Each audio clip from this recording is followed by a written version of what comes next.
Bonjour à tous, bienvenue sur la chaîne Budget and Life by Mimi. J'espère que vous allez bien, moi ça va super et j'espère que tout le monde se porte bien chez vous, évidemment. Alors, cette semaine, je suis en vacances et j'en profite pour faire le plein d'énergie en faisant de belles balades en forêt, des activités de plein air et en étant tout simplement en famille. Alors aujourd'hui, dans cette nouvelle vidéo, je vais vous partager mon budget du mois de novembre. Ce ne sera pas du prévisionnel mais du réel puisque la paye est arrivée ce matin sur mon compte. Mais avant de démarrer cette vidéo, petit disclaimer. Alors, on sait tous très bien que l'argent est un sujet tabou et qu'on n'a pas tous le même rapport à l'argent. D'ailleurs, j'avais fait une vidéo sur ce sujet, mon rapport à l'argent, que je vous invite à aller visionner si ça n'a pas encore été fait. Et vous saurez exactement ce que j'en pense. Donc, si vous avez un problème avec ça, quittez la vidéo, mais aucun commentaire ni désobligeant ni insultant ne sera accepté. Il sera tout simplement supprimé. Donc, on commence. Budget prévisionnel du mois de novembre. Voilà. Mais ce n'est pas du prévisionnel, hein, c'est du réel. Donc, salaire. Ce mois-ci, j'ai 2300 €. Donc, si vous avez la même fonction que moi, ne vous comparez pas. Hein. Vous savez bien que dans la fonction publique hospitalière, notre salaire est calculé en fonction de notre échelon, notre indice. Voilà. Tout dépend du nombre d'années que vous avez. Après, vous savez bien que des fois, dans le public, on gagne un petit peu plus que dans le privé. Si vous êtes en Île-de-France, vous gagnez un peu plus que si vous êtes en province. Si vous travaillez aux urgences, en psychiatrie ou en gérontologie, vous avez des primes qu'on n'a pas ailleurs. Si vous êtes de nuit, vous gagnez un peu plus que si vous êtes de jour. Donc, vous voyez, il y a beaucoup de paramètres qui rentrent en ligne de compte. Voilà, donc j'ai la CAF qui me verse, donc prestation familiale pour mes enfants, 264 €. Et j'ai une autre prestation versée par mon CE pour mon fils qui est de 167 €, ce qui nous fait un montant total de 2731 € comme revenu.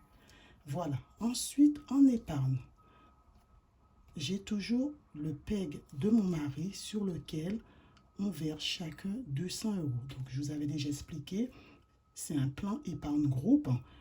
C'est juste les salariés du privé qui ont ça. Et ce sont, voilà, c'est à vous de vous renseigner pour savoir si ça existe dans votre boîte ou pas. Ce sont des accords salariaux qui sont signés. Voilà. Donc, renseignez-vous auprès de votre RH.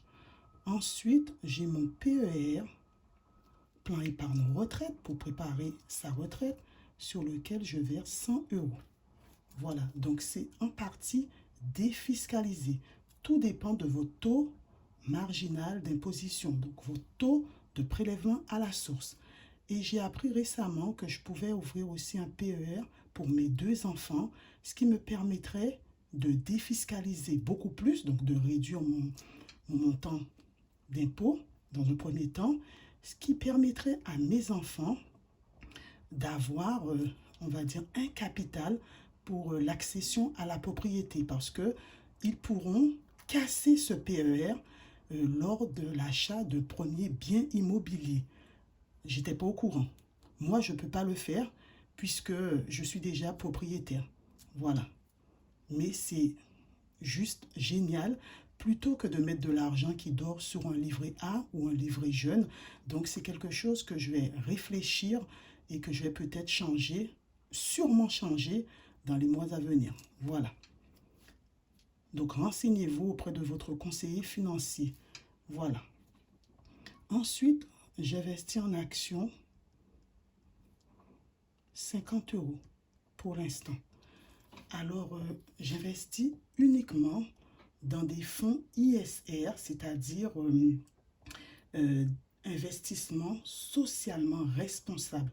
Voilà, qui contribuent au développement durable. Voilà. Donc, ce sont des entreprises qui doivent qui doivent remplir des critères ESG, c'est-à-dire environnement, social et de gouvernance. Voilà. En investissant dans des fonds ISR, comment je vais expliquer ça? Vous contribuez à la finance solidaire et durable, tout simplement. Voilà, donc c'est des fonds propres, entre guillemets, si je puis dire. Ensuite, en ce moment, ce mois-ci, j'ai commencé l'investissement dans des obligations. Et ça va être 100 euros. Qu'est-ce qu'une obligation? Alors, une obligation est un titre de créance. C'est-à-dire, vous avez tout simplement prêté de l'argent en échange d'une rémunération connue dès le départ, c'est-à-dire des intérêts. Voilà, donc vous prêtez de l'argent à un État, par exemple la France, ou un autre pays, à des collectivités, par exemple une commune, ou à des entreprises, et ils vous versent des intérêts connus en avance. Ensuite, j'ai mon livret A. Ce mois-ci, je vais mettre 100 euros. J'ai le livret A de ma fille, 100 euros. Et le livret jeune de mon fils, 50 euros. Alors, ce qui nous fait 200, 300, 400, 500, 200, 300, 400, 500, 700 euros. Voilà, donc on va calculer en taux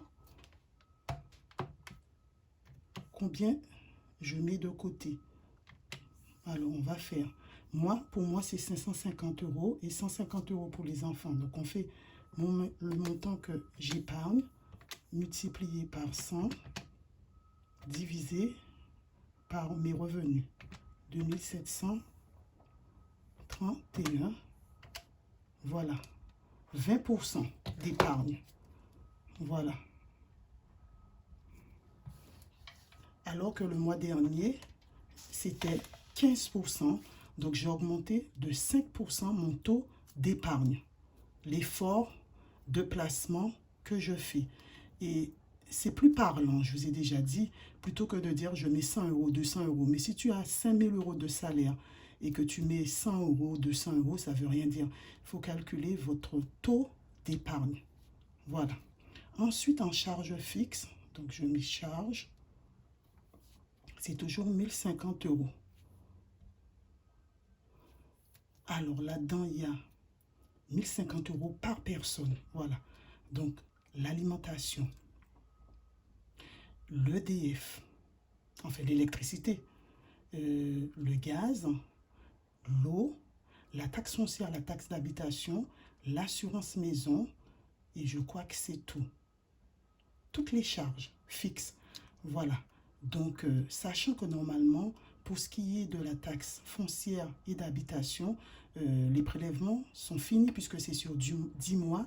Mais avec mon mari, on continue, on fait sur 12 mois, ce qui nous permet de continuer à mettre de l'argent de côté. Et cet argent-là, c'est un fonds de roulement qui va nous servir, par exemple, pour le repas de Noël et ainsi que une sortie pour le nouvel an, par exemple, ou alors pour tout autre achat. Voilà. Mais on continue, on dit pas non, on met pas cet argent-là, chacun prend sa moitié. Non, non, on continue l'effort. Voilà. Et pour ce qui est de l'électricité, je vous avais proposé une offre du FC Que Choisir, énergie moins chère ensemble, où c'est un achat groupé, si vous voulez, d'énergie. Nous sommes là, j'ai vu plus de 200 000 et bientôt nous allons recevoir notre offre et on saura exactement quel pourcentage qu'on va avoir en moins à payer par rapport à ce qu'on payait. Donc, il y a 2 ans, j'avais participé à cette offre d'achat groupé. J'avais bénéficié de 15% en moins par rapport à ce que je payais. Donc, c'est super intéressant et j'espère que vous êtes nombreux à vous y être inscrits. J'espère pour vous, hein, parce qu'on en a parlé au journal télévisé récemment. Donc, toutes les personnes, mais j'avais anticipé moi ce truc-là, puisque je savais qu'on allait avoir une augmentation d'énergie. Vous savez, dans une crise, il y a un moment où ça descend, il y a un moment où ça monte, mais vraiment en flèche. Hein. Et là, vous êtes dedans. Donc, il y a beaucoup de gens qui vont avoir du mal à payer leur facture d'énergie. Et bien, j'espère que pour nous, ça va aller. Donc, les personnes, j'espère qui m'ont suivi dans cette démarche-là. Alors, c'est super et attendez votre offre. Normalement, ça ne devrait pas tarder. Voilà. Ensuite, en charge variable. Donc, j'ai mes frais de carburant, 100 euros. Donc, vous avez des astuces hein, pour réduire votre consommation en carburant, comme par exemple, bien gonfler ses pneus, conduire moins vite, ou tout simplement ne pas faire le plein, mettre toujours la moitié de votre niveau d'essence. Ça fait moins lourd à votre voiture pour avancer tout simplement. Hein. Donc, c'est des petites choses comme ça. Moi, je sais que je mettrai toujours 100 euros. Et normalement, ça devrait suffire hein, en adoptant une autre conduite. Voilà. Ensuite, pour ma fille, c'est tout ce qui est frais de restauration. Donc, je mets frais resto, c'est 100 euros. Et pour mon mobile, donc c'est la poste mobile. Donc, je mets mobile, c'est 7 euros toujours. Donc, ce qui nous fait 207 euros. Donc, dette, il n'y en a pas. Voilà, mais je compte faire, comment dirais-je, le défi des 5000 pour essayer de commencer à capitaliser pour une nouvelle voiture. Voilà, donc ce sera à partir du mois de janvier. Et pour ce qui est des enveloppes, c'est toujours 600 euros. Donc, nous avons Noël, 50 euros. Anniv, pour anniversaire, 50 euros. Maison déco, ça fait... Oh là là, j'ai sali mon truc.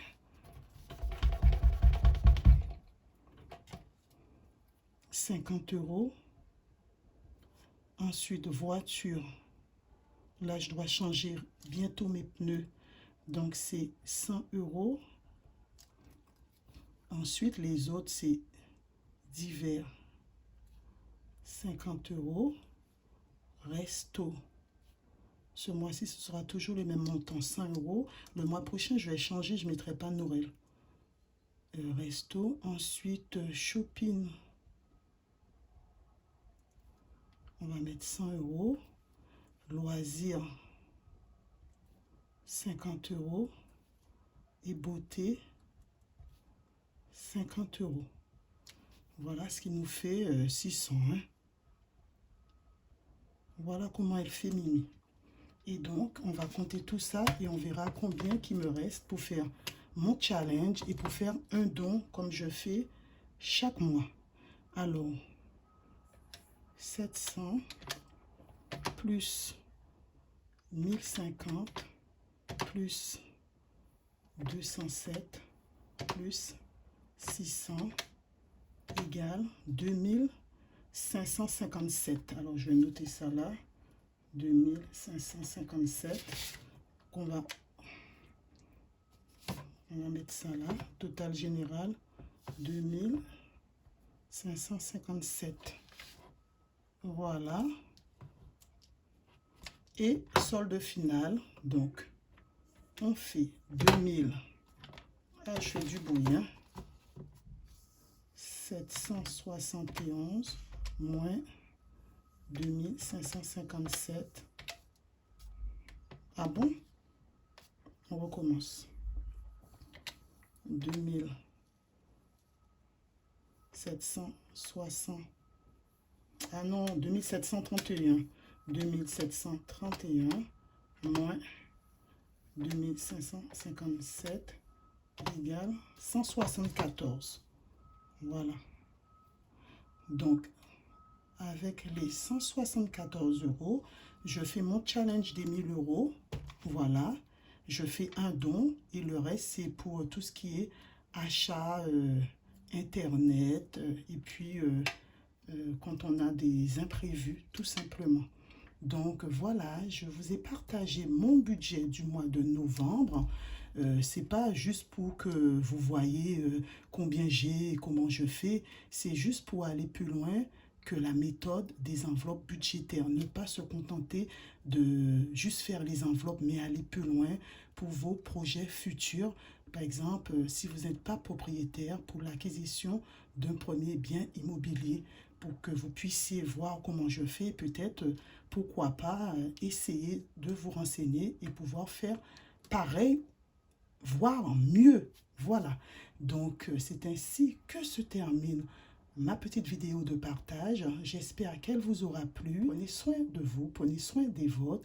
Et moi, je vous dis à bientôt pour plus d'économie avec Mimi. Bye!